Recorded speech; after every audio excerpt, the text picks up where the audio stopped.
Hi, my name is Nathan Ike from Aerial Services, and I want to talk about where do UAS stack up versus manned aircraft in remote sensing. Section 2, Elevation and 3D Modeling. There's two primary ways to determine 3D information from remote sensing. Number one is photogrammetry. It's traditional, but it's recently been significantly automated. And there's LiDAR. It's newer and advantageous over lightly vegetated areas. Spatial resolution of LiDAR products is generally in terms of PPSM, or points per square meter. That's how many points of a point cloud are within a specified area, a square meter.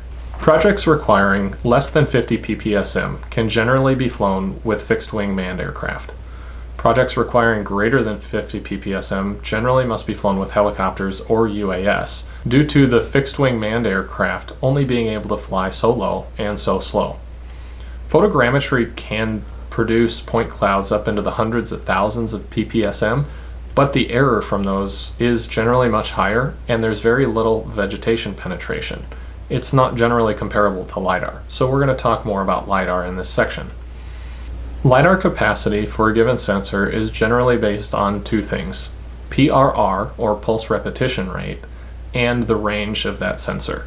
With manned aircraft, they typically fly at 20 to 30% side overlap, and that matches with orthoimagery.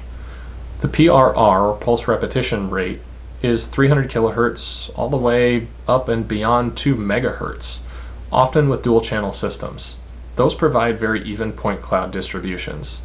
The range is also in the thousands of meters. Because it's more difficult to identify tie points in LiDAR point clouds, highly accurate IMUs are used to aid in processing.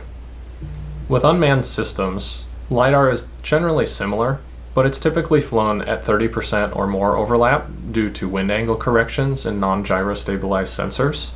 They also have a 360-degree field of view at 400 kilohertz for the pulse repetition rate, but only 100 kilohertz of that is usable because only 90 degrees is generally in the downward field of view. They have a fixed direction with a less even point cloud distribution, and they don't have as much stabilization, so the point clouds are not as uniformly distributed. Heavy lift UAS and sometimes custom UAS must be used as LiDAR sensors are much heavier. They are also much more expensive. The workflows for processing LiDAR data from unmanned aircraft systems and manned aircraft systems are generally the same. I'm Nathan Ike, Geospatial Products Manager at Aerial Services.